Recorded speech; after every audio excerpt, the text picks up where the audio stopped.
Hey YouTube friends, so good to see you. Hope you're having a wonderful day. Not only am I a pastor, but I also enjoy hanging out in the lawn. One of the questions we're asking is, hey, can a pastor be good at lawn care? Can a pastor have some green grass? And that's the question we're going to answer. We're going to go on this journey together.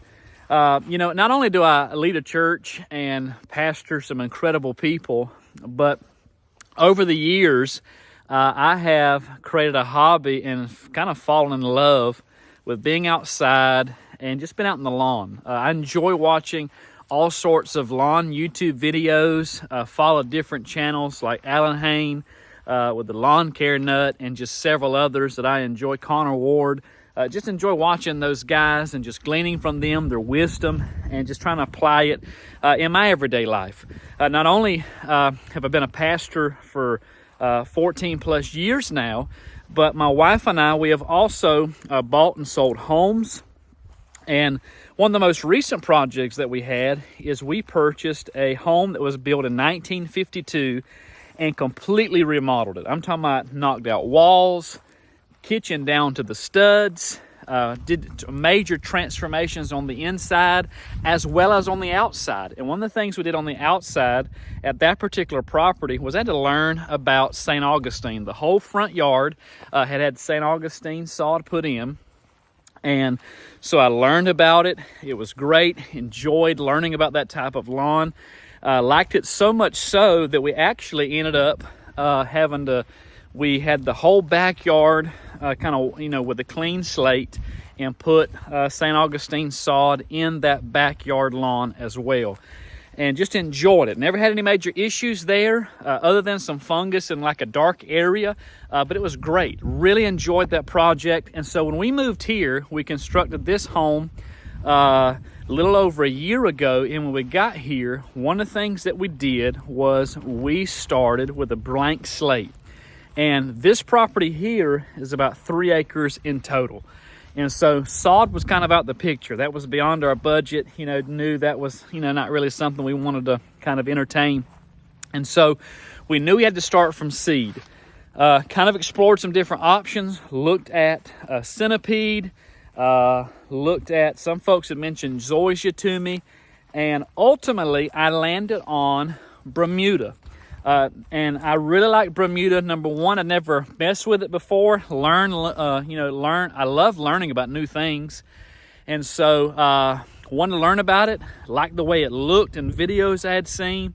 And then also learned it was the alpha grass and it is known to establish very quickly. And so we purchased some Bermuda grass, not like what you see in the big box stores. That there is, I guess what they would call common Bermuda.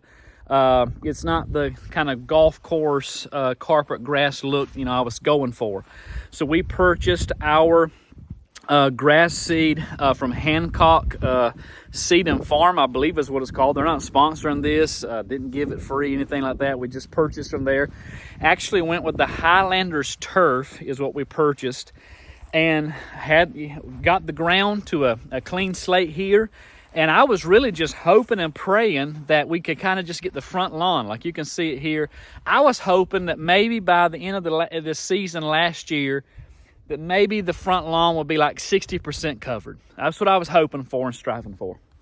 Well, as you can see, the front lawn is predominantly about, I'd say, 85-90% filled in. I mean, it's great. There's just a couple areas around this front ditch up here near the road, but I mean, incredible where we put the seed. The side yard has filled in very nice, and on top of last year getting this seed planted, we ended up actually having to have one of our wonderful elders in our church. Love him, appreciate him. We had some water issues that we discovered. The water would come down during heavy rainstorms. If you live in the South, you know all about thunderstorms and rainstorms, and it can be like a monsoon in a matter of minutes. One of the issues we were having is on our side yard over here, the rain would literally come down and it would come up alongside our garage. There'd be so much water, then it would go along the back side and just look like a river. I'll try to insert a video or a photo or something so you can get an idea what I'm talking about. but it was crazy. I mean, it was a massive amount of water. So he helped us put in this swell here that you can see, and now the water runs to this swell, and the swell takes it along the driveway here. It comes out over the cul-de-sac, and then in between my property and my neighbor over here's property, there's like a little natural swell, if you will. It takes it all the way down to a creek. You probably can't see it here on the camera. I'll show you one day though. But right back here is a creek that touches my property. All that rainwater goes there. It's beautiful now. And so when we put this swell in, we put grass seed, but as you can imagine, the rain would just wash the seed away. And so we ended up purchasing, I think it was 8 pallets of Bermuda sod. You can see it here, Bermuda sod. We purchased it, and we did that to try to stop the erosion issues that we were having, especially here on this kind of slanted hill portion.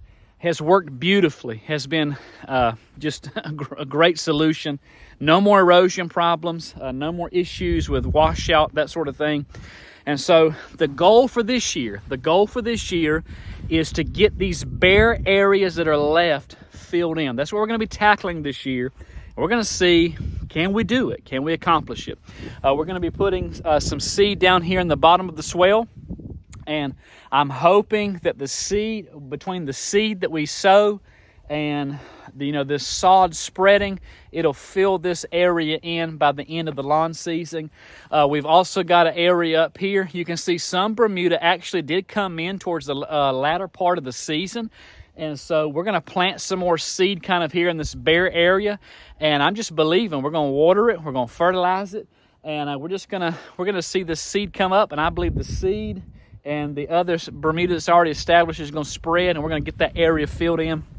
And then last but not least, when we were cutting the swell in, we also did some work kind of to our backyard area.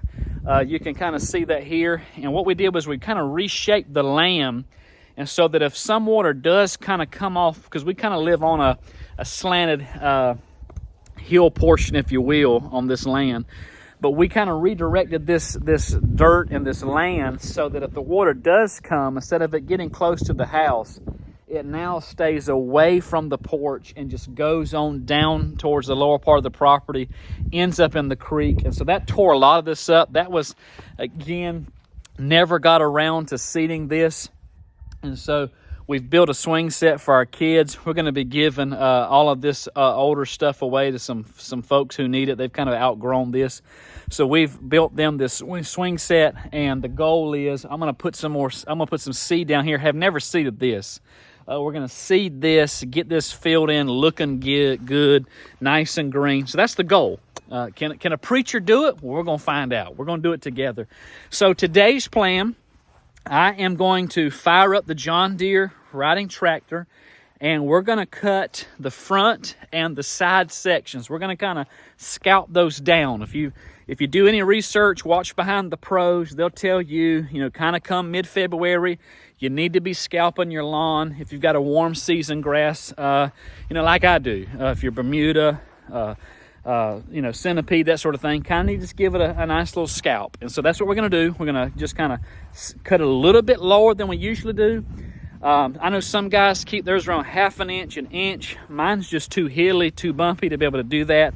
I cut it around 2 inches, but today I'm going to actually lower it down about another half inch, and I'm going to strive to cut it around 1.5 to 1 3/4 is the goal for today.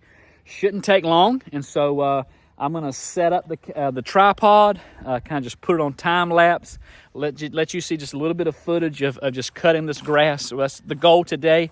And then maybe in the next video, I've got some weed be gone. I'm not going to spray the whole yard.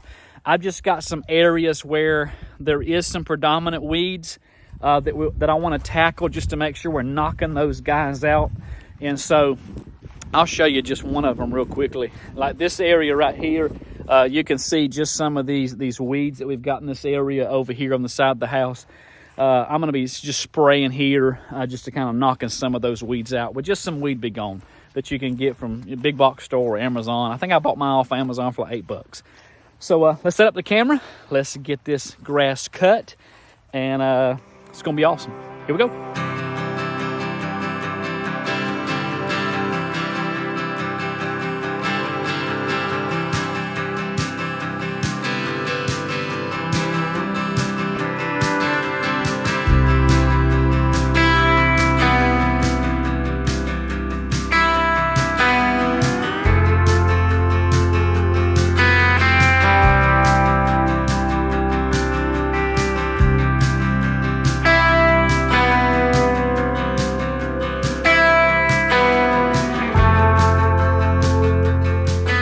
All right, I think that's going to do it for today. We got the lawn scalped and cut, preparing for the new season that's about to begin.